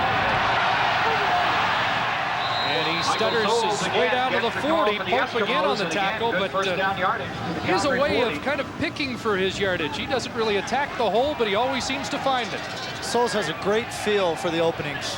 He lets his linemen move the defensive lineman off the ball, and then he finds the spots. After a gain of 7. Of course, when you got Blake Marshall blocking for you, it's not as hard. A couple of great Canadians matched up there. Marshall, the fullback, and Matt Finley, a Western All-Star, at the linebacking spot. 2nd and 3. And that conversion total of 50% is one of the big reasons the Eskimos lead this game. Here's Blake. Unders down, close to the first down, and then pushed back. I'm not sure he's got it. Chris, that conversion percentage in this game at 50% is a good point because they were 38% for the season. Third down. And now hand it off to Marshall. He has it. I'm a little surprised they did hand off that time, with just inches to go. Well, I think it might be because of Tracy's noticeable limp. He's obviously really hurting. It looks like it's getting worse. Not a bad guy to hand it off to. First down, Eskimos at the Calgary. Jeez, he is a load. Wally Bono had the comment yesterday. He's a guy you love to hate, but a guy you'd love to have, like Marshall. Great football player. Ham on the limp, maintaining possession for the first 2.5 minutes of this fourth quarter. Give to Souls. Breaks the tackle. Look out! Michael Souls inside the 20. Carl Anthony finally brings him down. Boy, Edmonton is controlling the line of scrimmage right now. This is a good sign going into the win. 18 yards for Michael Souls off the right side. Finally bringing Souls down. And Michael getting close to a 100-yard game. He's up to 98. Excellent block on Stu Laird on that particular play. Interesting, in the 3 games this year, the team with the leading rusher has won the game. Souls has 98, Flutie around 80 for the game. Both teams have had some success along the ground. First down, Eskimos threatening. And the fans appealing for the defense to dig in at the Calgary 18-yard line.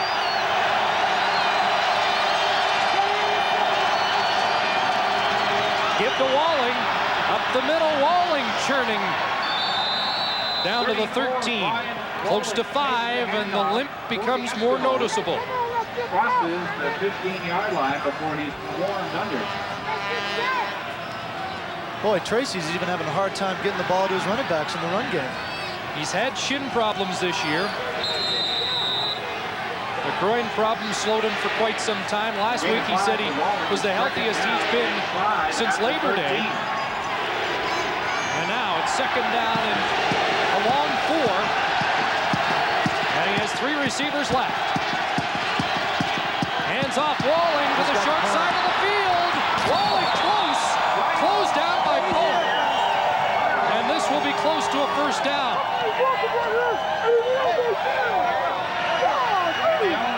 Boy, they got a good spot, Chris. Boy, that's a first down. Ryan Walling, who had a 50-yard draw play against Calgary in the '89 semifinal. And it is close. Just short of the first down. Of the 8 to have won Grey Cup rings on the Eskimos, 4 on that offensive line.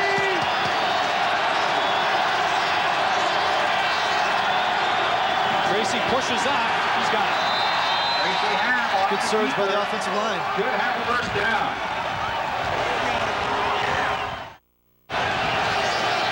Plenty of time for Calgary yet, but this is time they'd like to have the football.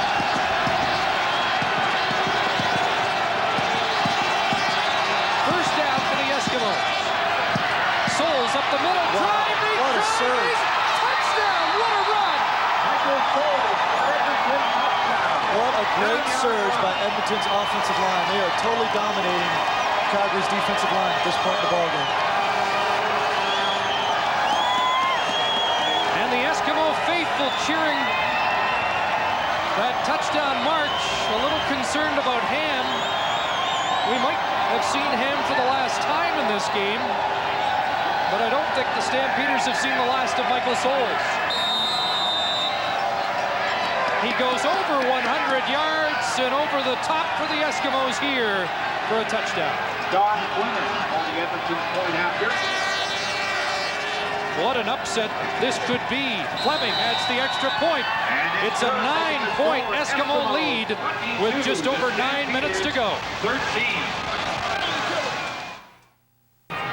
The focus of attention on the Edmonton bench is Tracy Ham, who just engineered that drive, capped by Michael Souls, who powered his way in from 7 yards out. Great surge by the offensive line. You can see them pushing Michael Souls into the end zone. They're dominating the line of scrimmage right now. I'll tell you, this is when Doug Flutie's at his most dangerous, though, is when he answers a score and the other team seems to have momentum. This will be a key possession for Calgary's offense. And this guy has had quite an afternoon. Stampeders, 1st and 10 at the 41. Bloodied but not beaten so far, Michael Souls. Flutie hands it off to Keevan Jenkins up the middle. Keevan Jenkins has 3 to 4 yards. Lloyd Lewis, Willie Bless. On the stop, and Deacon Jones trying to fire up.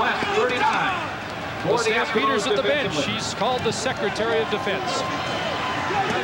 Stampeders going no huddle here. Like I said, this is when Doug Flutie usually counters and responds to a score. 2nd and 7 here, and out of the shotgun is Flutie.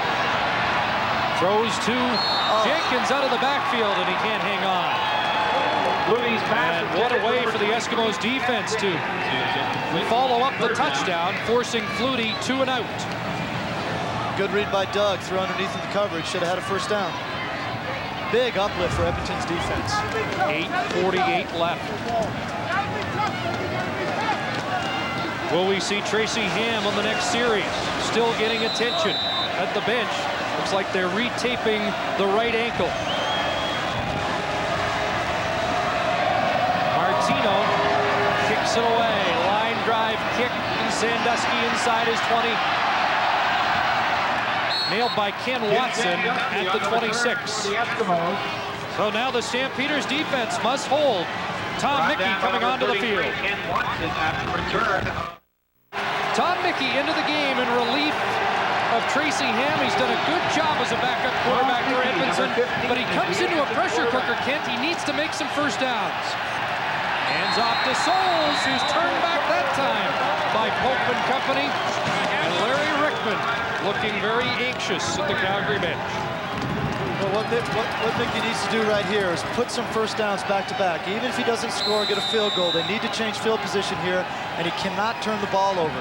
What they didn't want to do was get in second and long situations going into the wind. That's what they're in now. So it's 2nd. Only 7 minutes and 51 seconds left, but because of this wind, the field position can really allow you to score quickly. Key play here, 2nd and 10. And they give it back to Souls. Great defense that time, led by Stu Laird. And the Eskimos will have to punt on 3rd down. Here's Mark. Well, Chris, Tracy Ham turned his ankle on that last series. He was in a fair bit of pain. They brought him over to the bench here and did a quick retaping job. They're going to put him back in the game. Now, Stampeder quarterback Doug Flutie also had some problems earlier in this quarter. This is the remains of his spandex underwear. They cut that off from around his knees down because it was cutting off his circulation, and he was experiencing cramps in his calf muscles. Chris? I'll tell you, we get to the bottom of everything, even the spandex underwear. With 7.5 minutes to go and Harper in. I'll tell you, those punting numbers are pretty good for both punters, considering what they've been punting into. Well, I didn't like that 2nd and 10 situation on that particular call. Edmonton should have tried to pick up the first down throwing the ball. Flag down. Pee Wee Smith will get the no yards call. Well, Wally Buono said his team was like the old Eskimo teams. If they worried about what they did and executed well, they could win this football game, and now it's a real test with under 8 minutes to go. Flutie will take off down to the 30 in the hook slide. Fumbled. They called him down. And they say he was down. And a big break for the Stampeders there at the 28-yard line. Looks like Ham's ready to come back on the next Eskimo possession. Flutie gets 7 yards. 7-yard pickup. Close to 8 for Flutie there. And 2nd and close to 3. 6 receivers out. Flutie in the flat. Comes up short to the intended receiver. And now, 3rd and 2 to 3 yards. Do you take the automatic 3? Take your 3, but I'll tell you what, that is exactly what Edmonton needed, was to only give up a field goal in this situation. But yeah, you've got to take the 3 here, Chris, and play percentages. Ron Lancaster said you can go 18-0 and you still got to win a playoff game to get to the Grey Cup. I don't want to harp on the play calling here, Chris, but 2nd and 3, that wasn't a very good call on 2nd and 3. Even if you only pick up a yard or 2, you got 3rd down to pick up the extra yard. Mark McLaughlin, though, has a key 3 points. And now the Stampeders are within 6. A converted touchdown will give them the lead. Chris Cuthbert along with Ken Austin and Mark Lee at McMahon Stadium, and it looks like we're down to a photo finish here in the Western Final, and the defense is digging in. Matt Finley stops Michael Souls. Looks like Calgary's got almost everybody on their defense up on the line of scrimmage. They're absolutely playing the run here. And as you said, going into the wind, if Calgary stops them here, you know they're going to get great field position right back again. It's not that the blocking's not very good. It's just that Calgary's playing the run. Look at the defensive formation now. They got everybody up on the line of scrimmage. Do they ever? Their safety's only 6 yards deep. 5:20 to go. 2nd and 10. Ham play action. Has time. Sandusky. Unbelievable. What a catch, one-handed. That might be the play right there. Whoa. Made the difference in the game. Kent Leonard draped all over him, and the veteran Jim Sandusky, 31 years of age, Leonard for the Stampeders with the coverage and the tackle. makes the catch, Oh, his wow. 3rd of the game. Doesn't get better than that. He was being held, too. That could have been interference. He had a great quote for me a few weeks ago. He said, you know, they say if you only knew then what you know now. He said, now I know everything I think I need to know to be a good CFL receiver. Real veteran, showing the savvy there. Left side, and again, the Stamps tough on the run. Brian Walling with a short gain. Calgary had nobody in the middle that time in defense in their secondary. They're up playing the run on 1st down. I think if Tracy can run some play action on 1st down, they might have more success in the pass game. Larry Rickman's sneaking a peek at the clock. Down to 4:13. Ron Lancaster putting a few miles down at the Eskimo bench now. 3 yards for Walling. 2nd and 7.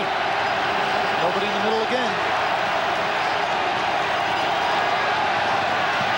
Play action, the roll by Ham. He's in trouble.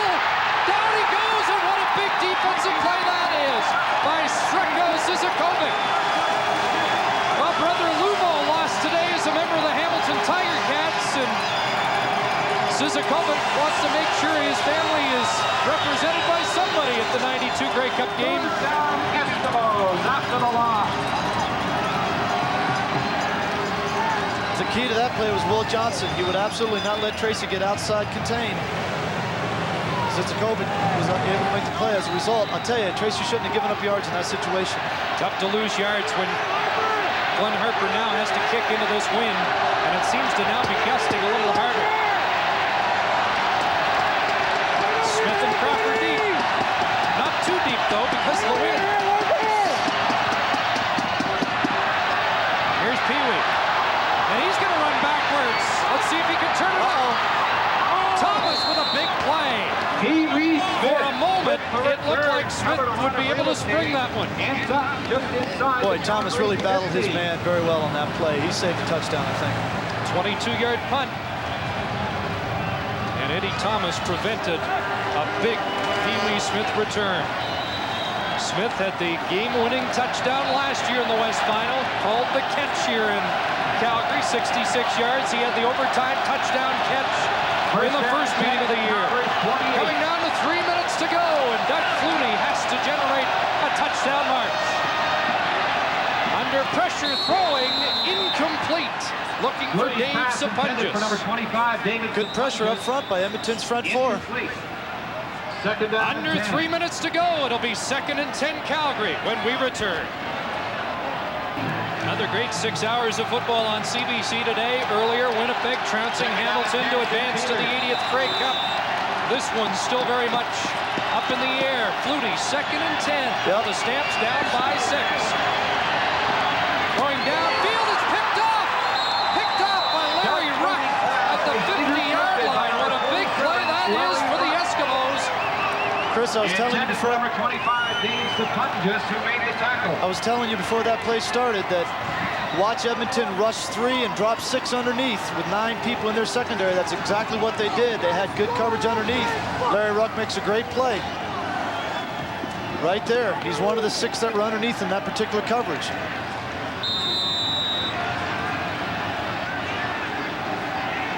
And Doug's reaction says it all. Big interception by Larry Ruck. And you just heard somebody at the Eskimo bench remind everybody it ain't over. Again, they're up tough playing the run. I mean, Edmonton, they need to put some first downs together here and change field position. Well, the interception bought them a lot of yards in field position. Number 95, but a few first downs would certainly help the cause. Defense. How many chances do you want to give Doug in those situations? I mean, the offense has got to rise to the occasion here now and try to run the clock out. 2:40 to go. Gain of just under a yard for Seoul. 2nd down, 9 Eskimos. Tracy Hand calling the signal, 2nd and 10.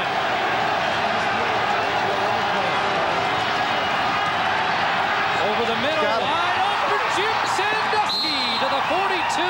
Ben Watson catches him from behind.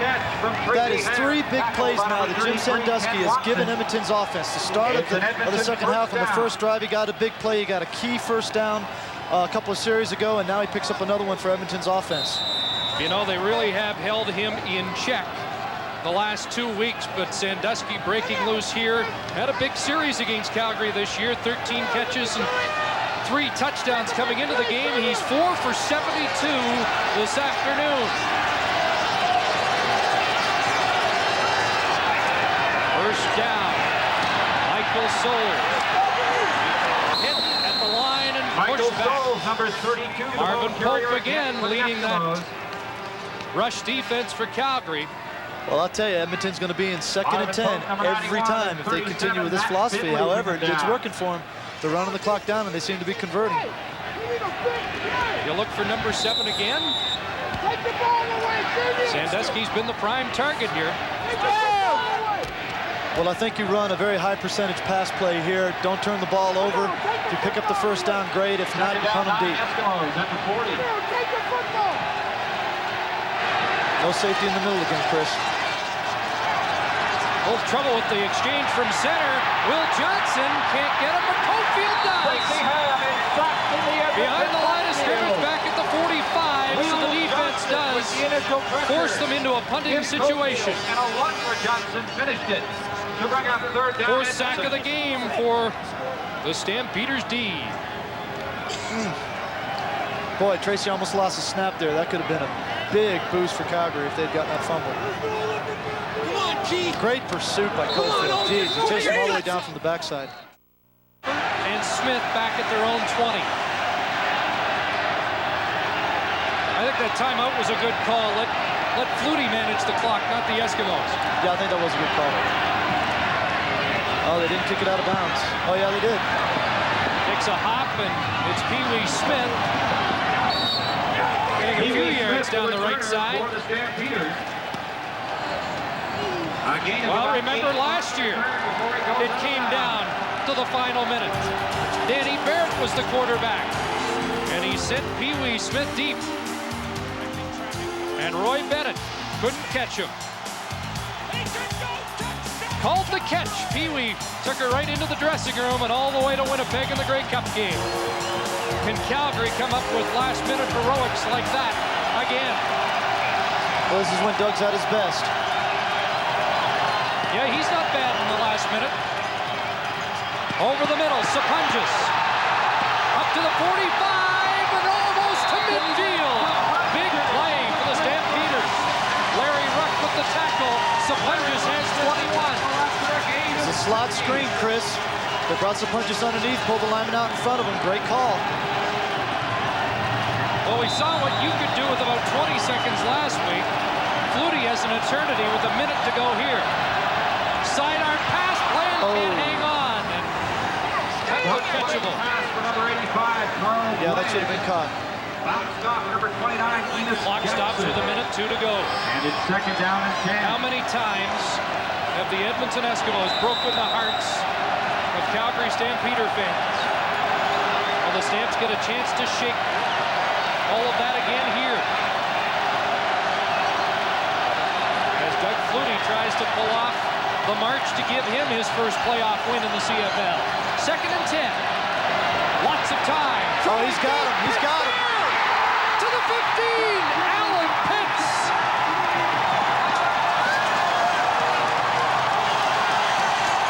Boy, I bet you we'll see a double move here, Chris, on Enos Jackson. Let's see what happens. I don't know how he got so wide open downfield. 40 yards for the leading receiver. Here comes Pitts. It's an out and up. It's an out and up. They got Jackson on what we call a wheel route. They're 15 yards away from the Grey Cup game in Toronto. Flutie will keep it. It steps out after a gain of 8. 36 seconds left on the clock.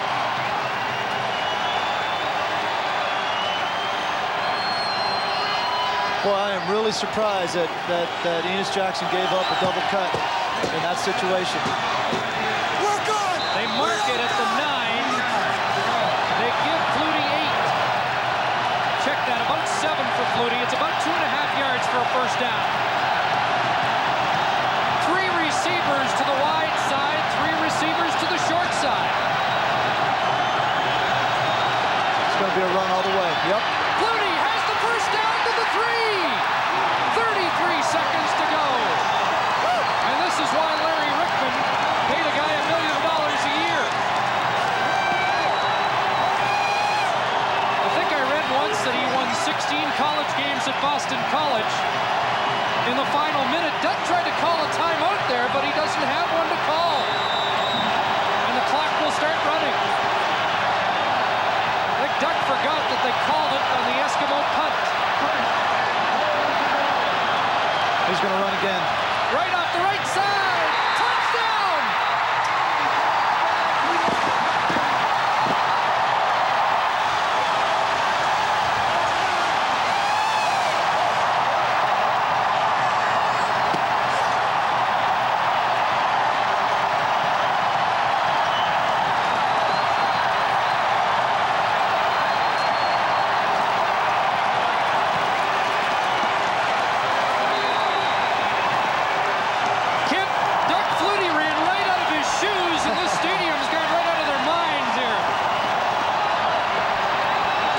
It took one big play to spark that drive. Alan Pitts came through for him. McLaughlin has given the Stampeders the lead. 19 seconds left. You knew that sooner or later the Calgary would answer the call. That's why I said ball control for 4 quarters wasn't going to be enough to beat Calgary. Let's see if Edmonton can come back and get a field goal. Well, the Eskimos have been living on the edge, to borrow a Don Matthews phrase, for the last couple of weeks. The miracle of Gizmo in BC, and then last week, the unexpected slip by Ridgway. Can the Eskimos pull off another miracle? Watch the shoe. For a second, I thought it was the football, but Flutie was hanging on to that. Good. Yellow Pages mini football.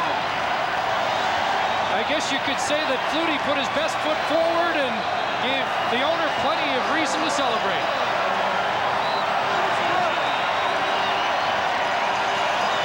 Well, they always come up with games like this and finishes like this in the Wild West.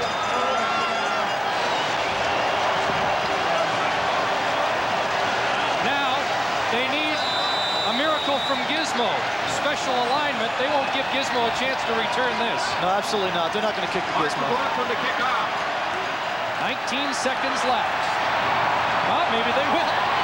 Let's see what he does with it. A chance I don't think the Eskimos expected. Flags are down. Look out, Gizmo's got some room here. Yeah, that's coming back. But he's killing the clock, too. He's still going. Time's expired. This one's over. Unless the penalty is against Calgary, and that is the case. It's Calgary going to the Grey Cup for the second straight year. What a finish at McMahon.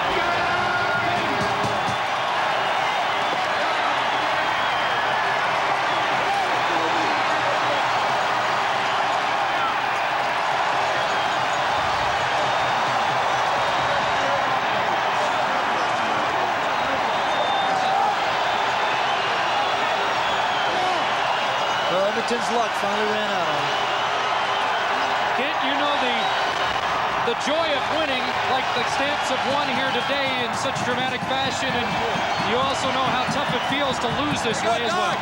Yeah, I've been in both situations. It's a great feeling for Doug right now to engineer that last drive. I know he feels great to get into the Grey Cup. But it was a great effort by Edmonton. I'll tell you, I really didn't expect them to stay in the game like they did. Let's go down to the field and join Mark Lee. Thanks, Chris. I'm joined by the game's MVP, Doug Flutie, with another miracle finish. Doug, this must be one of the greatest games of your career. It was a lot of, I tell you, we should have been up early and we weren't, and it hurt us. Great game, Trish. We just had one last opportunity and we took advantage of it. We had a great catch by Al Pitts over here, and it got us in position to win the game. Doug, what was going through your head when you threw the interception to Larry Ruck? I had Sponge open. God, my lips are freezing. So am I.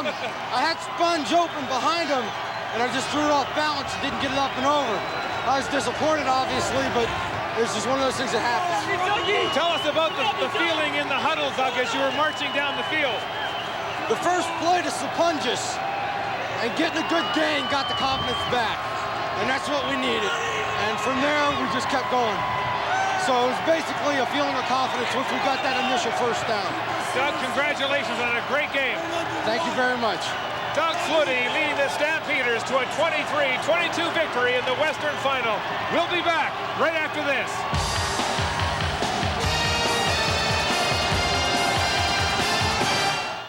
West final victory over the Edmonton Eskimos, so the jinx for home teams is over, but it almost continued. Edmonton really did put together quite an afternoon. Well, they played great defensively all game, but I said early on that I felt like if they tried to play ball control for 4 quarters, that they weren't going to be able to score enough points to stop Calgary's offense from outscoring them, and that's what happened. We've seen Doug Flutie do this so often in his career, but for a whole offense, I would think you'd need a lot of maturity and composure to be able to come across with the 10 points necessary in the dying minutes of a game. Well, they got a great play to start that drive to Sapunjis. They got a middle screen to Sapunjis, and then they got the big play to... Well, here's the play here. I was really surprised that Jackson got beat on an out and up in that situation, but that's Alan Pitts for you. He came up with another big play for Calgary. And after that, Doug did it on the ground with 3 runs to get it into the end zone. So we've got the matchup, at least the Western representative, I think a lot of people expected. Now it's Calgary and Winnipeg. Your thoughts on that? It's going to be really interesting. Well, here you see the run by Flutie. All he did was he put 3 receivers to each side with nobody in the backfield. That spread out the defense, relied on his offensive line to take care of the 5 guys up front, and they did the job. As far as the Grey Cup's concerned, it's going to be a matchup between Calgary's high-powered offense, in which they try to spread out the defense, and Winnipeg's linebackers. Doug answered a real question today. Everybody said what a marvelous quarterback, but when the conditions are tough, when the wind's blowing, it affects them. But I guess it affects all quarterbacks, doesn't it? Yeah, no quarterback likes to play into the wind. And as you recall, Edmonton in the second quarter took 11 minutes off. I think it was the second quarter. Anyway, one of the quarters, they took 11 minutes off the clock when they were going into the wind. Didn't give Doug a chance to have the wind at his back. Well, remember, the Calgary Stampeders set the goal right after losing last year that the only way this could be a successful season is to win the Grey Cup game. So I think that's why it looks a little subdued in that dressing room right now. But talking about Flutie and the wind, obviously he's in his element next week at Skydome. Oh, you couldn't ask for any better situation than to play in a dome for a championship game with their offense in which they rely on the pass and the 5 and 6 receiver set. It's really going to favor Calgary. We didn't really see him have the ability to put the ball in the air like he likes to today and mix up the receivers, but we did get that in the last minute. Sapunjas has been such a big guy for him all year long. Yeah, I kept waiting for them to go to Sapunjas sometime during the course of the ball game, because he has really hurt other defenses in the league, in which you've got to match up with him with your extra defensive back, which is usually your lesser defensive back. They waited all game long and got a big play out of him right at the end. Are you surprised that the Eskimos made it as tough as they did today? A lot of people thought this was going to be a blowout unless there was a blizzard. I really was surprised, to be honest with you. I felt like Calgary's receiving core matched up very well against Edmonton's secondary. I expected Calgary really to do what they wanted to in the passing game, and that wasn't the case. Edmonton came to play. So is this an indication that next week's game, Calgary will be the favorite? I'm sure that next week's game will be closer than the odds makers might have made it. Well, if Winnipeg plays like they did today, especially defensively, it'll be a close ball game. But if Calgary gets on a roll offensively and gets a tempo going inside the dome, it could be a long day for Winnipeg's secondary. I think some questions were answered as, again, we look at the jubilation in the Calgary Stampeder dressing room. I think we answered the question about Calgary's defense today against the run. Marvin Pope is going to be a key man next week against Michael Richardson. Final score here today. The Stampeders defeating the Eskimos 23-22 in the West. For all of us, East and West, 6 hours of great playoff football. Mark Lee saying good night from Calgary.